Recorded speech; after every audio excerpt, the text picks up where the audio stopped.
against government. True. And if everyone's under the same umbrella of government, well, I'm only saying technically. Certainly the reality is I'm sure there'd still be wars. Yes. But if you look at it utopian-wise, you'd think under a one-world government it would end war. Right.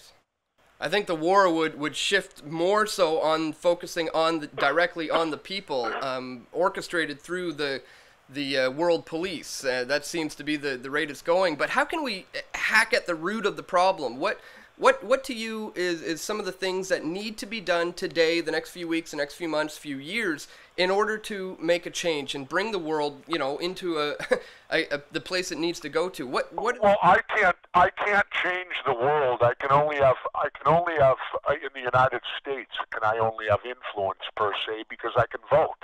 Right. And I've told people the answer, but they're lemmings. They won't listen and they won't break tradition. The answer is simple. We have to destroy the two political parties. Mm-hmm. We have to get rid of them. Jefferson, Adams, and Washington all warned us about political parties. Adams especially. He said when political parties take over the government, that'll be the end. Well, I think they already have. Right.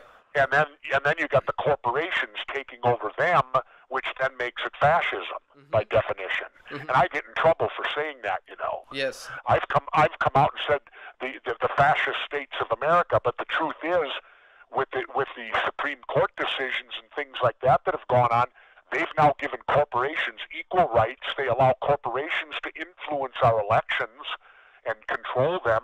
So therefore, we are fascist by definition. Well, Mussolini'd be proud of America today. Mm-hmm. Well, do we go after the corporations? Let me state this: my wife and I do a lot of reading, especially when we're off the grid in Mexico. She made an observation to me the other day through what she was reading that sent a chill down my spine, but she was right. And you know what she said to me? What's that? She said the people of the United States are behaving in the same identical way the people of Germany did in the 30s.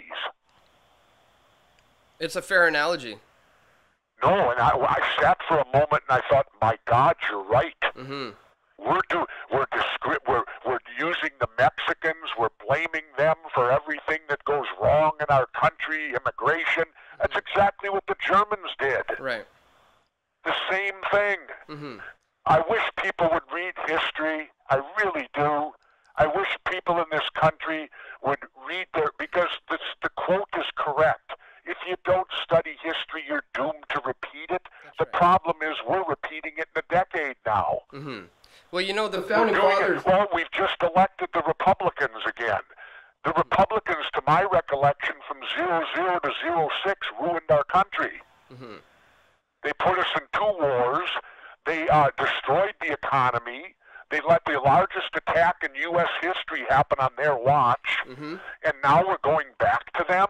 Right. Well, can't people remember a decade ago? Yeah, well, that's just it. We have to understand history to be able to understand what's going on right now. And our founding fathers did warn us also not only about the politicians, the corporations, the system, but also about centralized bankers and this idea of fiat currency. What's your ideas on to me that's some of the root of the problem. It's illegal. The Federal Reserve, our Constitution says we shall have no central bank. So how do we get the Federal Reserve? Right. They ignored the Constitution. Everybody tells us today they thank the veterans for protecting our freedom, and I got in trouble again a couple weeks ago because I stated I don't think the veterans, and I am a veteran, I don't think the veterans are protecting our freedom. I don't think our freedom's in jeopardy.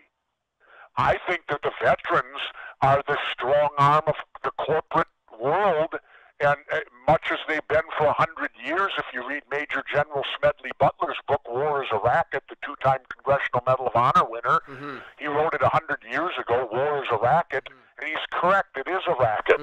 It's nothing but a money-making scheme for certain people, and they profit from it, and that's what goes on. And we're so dumb, we keep falling for it because we won't read history and see what they're doing has been done dozens of other times before. Yeah.